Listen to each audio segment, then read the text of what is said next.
Hello बच्चों, welcome to trending tutor. स्वागत है आपका एक बार फिर से ट्रेंडिंग ट्यूटर पे। और आई होप आप सबकी तैयारी बहुत अच्छी चल रही है। आज है हमारा practice session number 15।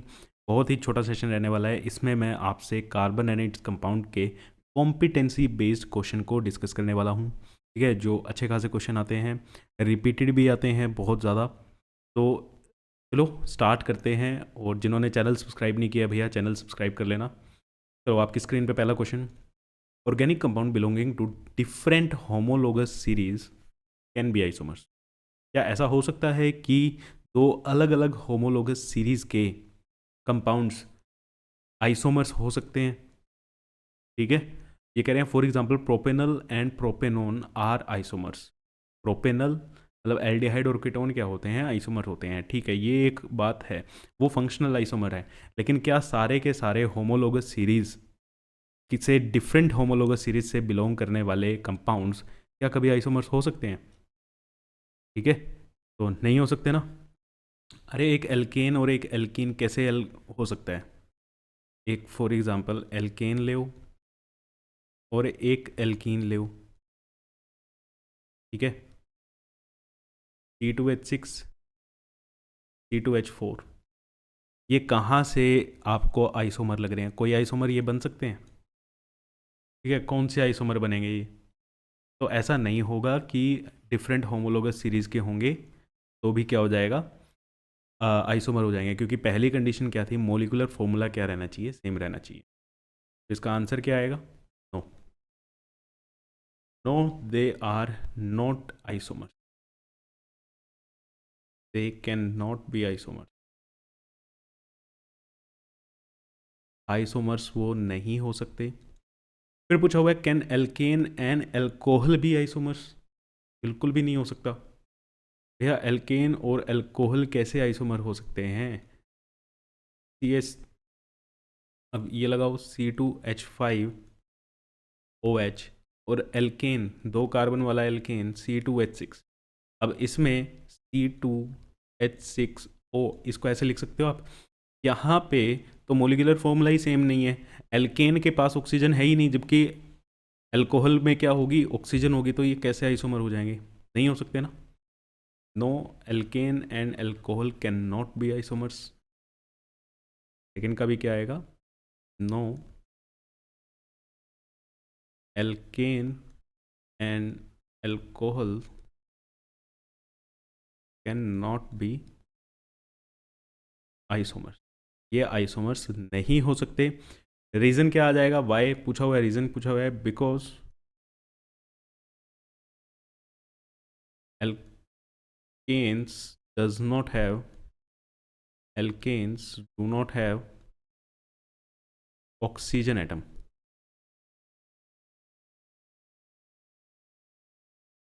whereas alcohols alcohols do have oxygen atom। चलो भाई, इसका आंसर हो गया। तो ये क्वेश्चन आपका हो गया। ठीक है, तो बड़ा इजी था, लेकिन ये बहुत बार पूछा जाता है। चलो, combustion analysis of compound X revealed the ratio of its element in a molecule to be carbon hydrogen oxygen की रेशो दे रखी है। किसी कंपाउंड का, किसी एक्स कंपाउंड का इन्होंने क्या कराया? कंबशन कराया है। ठीक है, तो एक्स कंपाउंड का जब कंबशन कराया तो वहाँ से कार्बन हाइड्रोजन और ऑक्सीजन की रेशो निकली कि उसमें कार्बन कितने थे? 3 थे, हाइड्रोजन थे 6 थे, और ऑक्सीजन कितने थे? 2 थे। तो मीन्स इसको कैसे लिख सकते हैं? C3H6O2। ये कुछ वो कंपाउंड था। अब कंपाउंड को क्या करते हैं? Compound undergoes esterification to yield ester and water. Ester बनता है और क्या बनता है? वाटर बनता है। अब देखो एस्टेरिफिकेशन में क्या होता है? एस्टेरिफिकेशन में बेटा क्या होता है? एस्टेरिफिकेशन कब होती है? जब alcohol plus carboxylic acid, alcohol plus carboxylic acid से क्या मिलेगा? एस्टर बनेगा। अब यहाँ पे हमारे पास दो ऑक्सीजन है। इसके पास एक ऑक्सीजन होती है। अल्कोहल में कितनी ऑक्सीजन होती है? एक ऑक्सीजन। कार्बोक्सिलिक एसिड में कितनी ऑक्सीजन होती हैं? दो ऑक्सीजन। ठीक है, तो ये क्या होगा? ये कार्बोक्सिलिक एसिड होगा। इसको हम ऐसे लिख सकते हैं, ये जो C3H6O2 लिखा हुआ है, तो ऐसे लिख लें C2H5COOH। हो गए 3 कार्बन, हो गए 6 ऑक्सीजन, हो 6 हाइड्रोजन हो गए और 2 ऑक्सीजन हो गए। ठीक है, तो ये कंपाउंड क्या आ गया? कार्बोक्सिलिक एसिड आया है, इथेनोइक एसिड आया है, या प्रोपेनोइक एसिड आया है? आप मेरे को कमेंट करके बताना। Next, identify the compound x. Compound x हमने आइडेंटिफाई कर लिया है। एक्स हमारा ये है, इसका फॉर्मूला भी ये है। Right the balanced equation for the combustion of compound x. अब इस कंपाउंड एक्स की अगर आप कंबशन कराते हो तो बेटा इसकी क्या इक्वेशन बनेगी?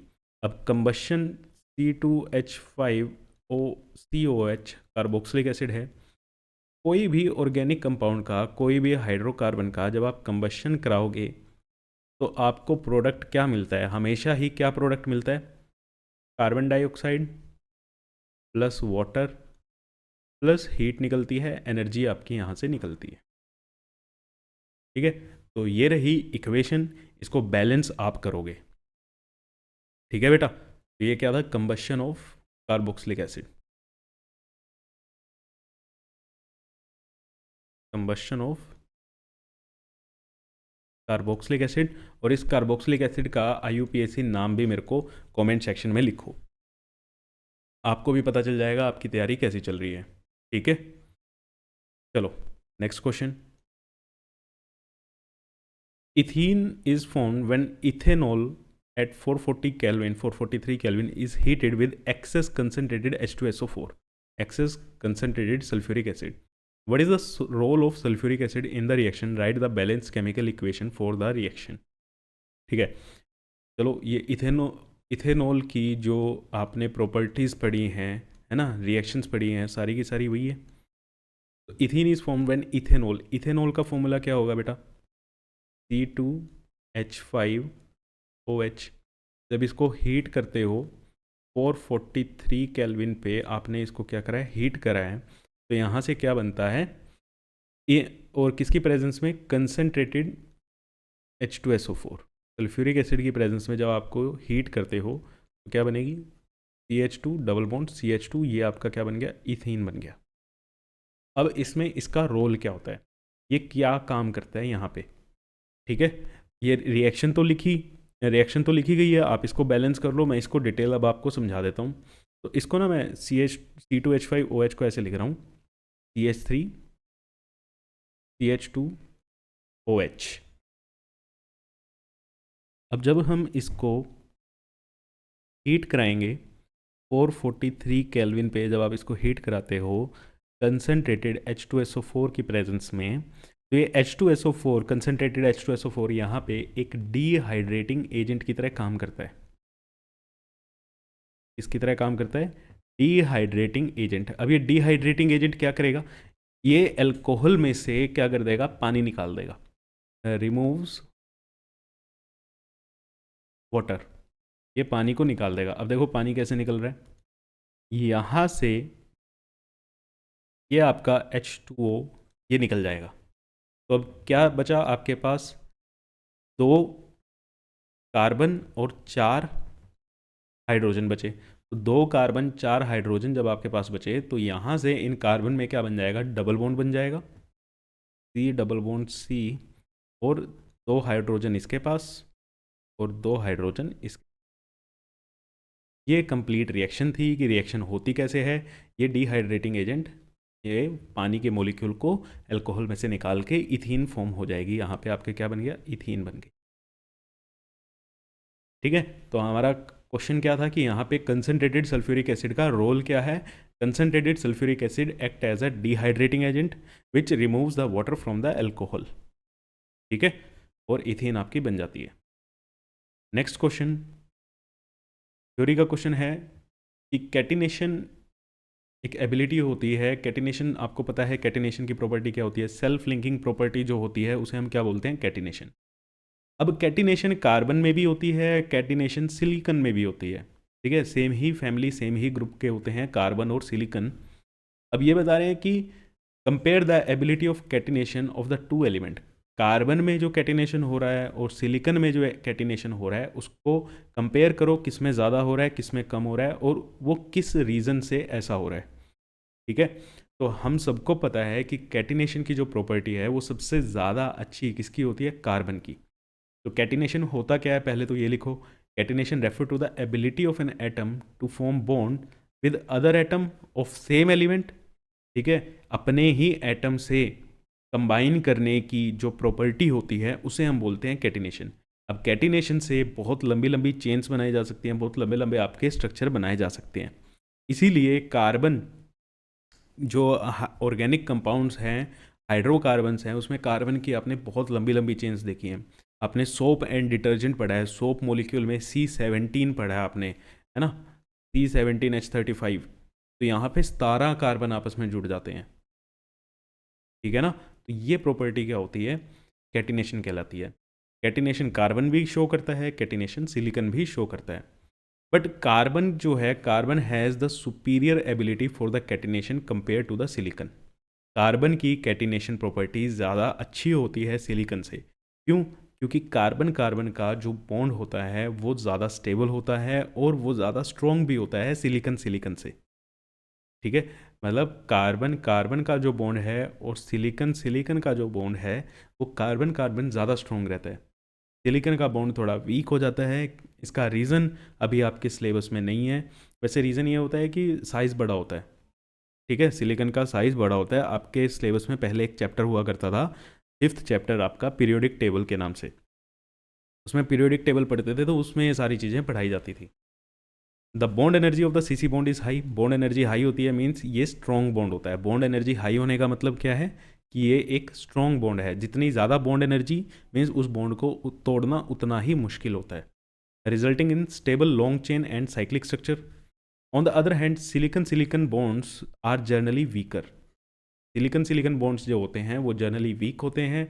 ठीक है, तो ये सिलिकन के बॉन्ड्स स्टेबल नहीं रह पाते, लंबी लंबी चेन इसकी स्टेबल नहीं रह पाती। ये चीज़ आपको रीज़न ध्यान रखना है। दूसरा क्या, जो सिलिकन सिलिकन से जो चेन बनती है उसे हम क्या कहते हैं, सिलेन्स। ये वर्ड आपको ध्यान रखना है कि सिलिकन की कैटिनेशन के कारण जो लॉन्ग स्ट्रक्चर्स बनते हैं उन्हें क्या बोला जाता है, सिलेन्स बोला जाता है। ठीक है, तो ये रीज़न था कि कैटिनेशन समझ आ गई, कैटिनेशन क्या होती है और किसकी कैटिनेशन ज़्यादा स्ट्रॉन्ग है। कार्बन की कैटिनेशन सिलिकन से ज़्यादा स्ट्रॉन्ग होती है। रीज़न लिख देना कि बॉन्ड स्ट्रेंथ क्या होती है, ज़्यादा होती है। ओके बेटा, चलो लास्ट क्वेश्चन पे, 5th क्वेश्चन। अ कंपाउंड सी कोई कंपाउंड है। अब साथ साथ इसको पढ़ते रहो और अपना, ठीक है, लिखते रहना। कोई कंपाउंड है सी, उसका मॉलिक्यूलर फॉर्मूला दिया हुआ है C2H4O2। दो ऑक्सीजन हैं, दो ऑक्सीजन वाले कंपाउंड जनरली क्या होंगे आपके, कार्बोक्सिलिक एसिड। तो इसको आप कैसे लिख सकते हो, CH3COOH। का नाम कमेंट सेक्शन में लिखो। क्या कह रहे हैं कि रिएक्ट कर रहा है, reacts with sodium to form a compound R. C ने सोडियम के साथ रिएक्ट करके एक कंपाउंड बनाया है। तो मतलब सी, ये वो वाला कार्बन वाला सी नहीं है, सोडियम के साथ रिएक्ट करके एक कंपाउंड बना रहा है आर। तो सी हमारा कंपाउंड क्या है, CH3COH, CH3COOH। सोडियम के साथ रिएक्ट करेगा तो ये क्या बनाएगा, अब सोडियम ज़्यादा रिएक्टिव है हाइड्रोजन से, तो सोडियम हाइड्रोजन को डिस्प्लेस कर देगा। तो यहाँ पे क्या कंपाउंड बनेगा, CH3COONA, और हाइड्रोजन गैस आपकी निकल जाएगी। ये क्या बन गया, सोडियम, का नाम क्या होगा, सोडियम इथेनोएट।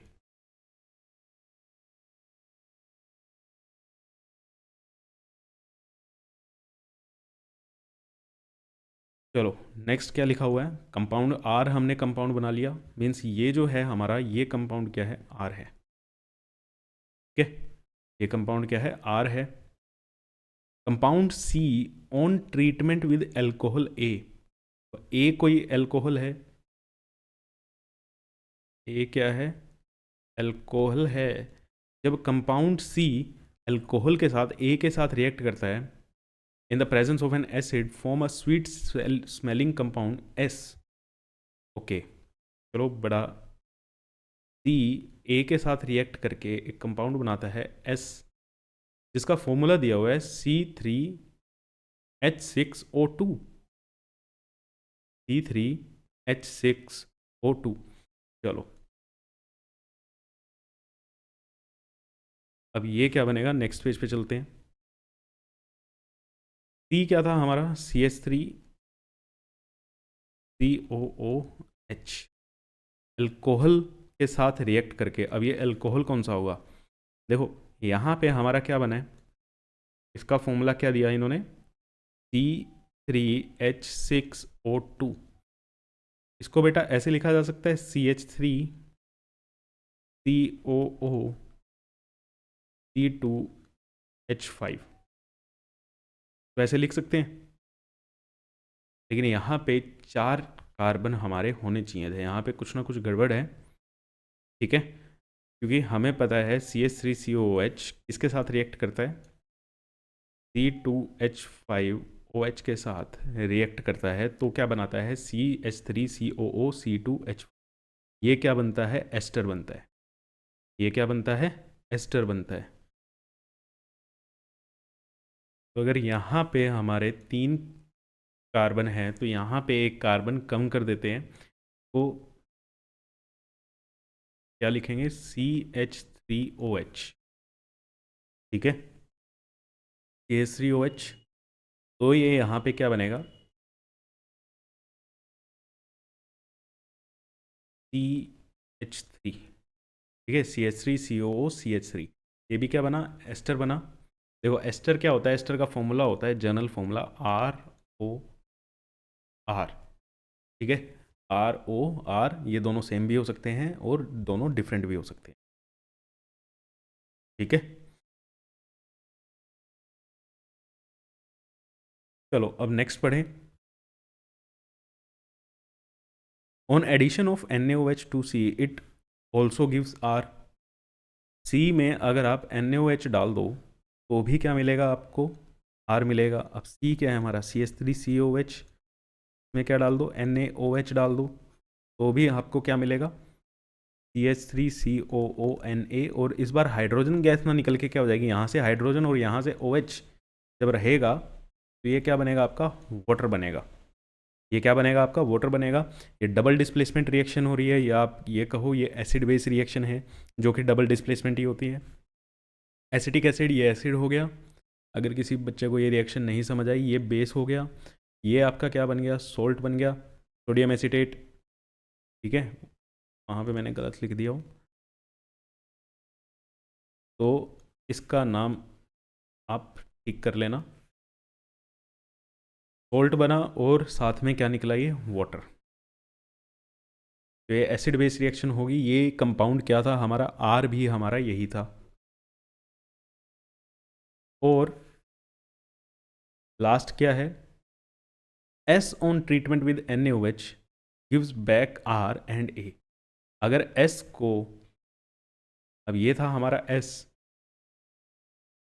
S को अगर हम ट्रीट करते हैं CH3COOCH3, इसको हमने किसके साथ ट्रीट करना है, इसको भी हमने NaOH के साथ ही ट्रीट करना है। NaOH के साथ हम ट्रीट करेंगे तो ये वापस से क्या बना देगा, ये वापस आपको क्या दे देगा, CH3COONA, CH3COONA और CH3OH आपको वापस मिल जाएगा, ठीक है। तो ये था आपका A अल्कोहल,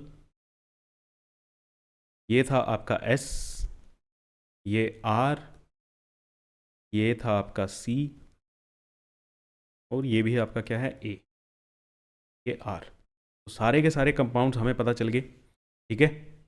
तो ये थोड़ा सा कंफ्यूजिंग सा क्वेश्चन हो रहा है, कभी कोई किसी के साथ रिएक्ट कर रहा है, कभी कोई किसी के साथ रिएक्ट कर रहा है, तो थोड़ा सा आप इसको ध्यान से करना, ठीक है। कॉपी पे ध्यान से लिख लिख के इसको 2-3 बार प्रैक्टिस करो, कि ऐसे क्वेश्चन अच्छे खासे आते हैं, ठीक है, जो आपको मतलब ये लगा लो, अगर आपको 95 प्लस चाहिए तो ऐसे क्वेश्चन की प्रैक्टिस कर लेना 2-3 बार, ठीक है।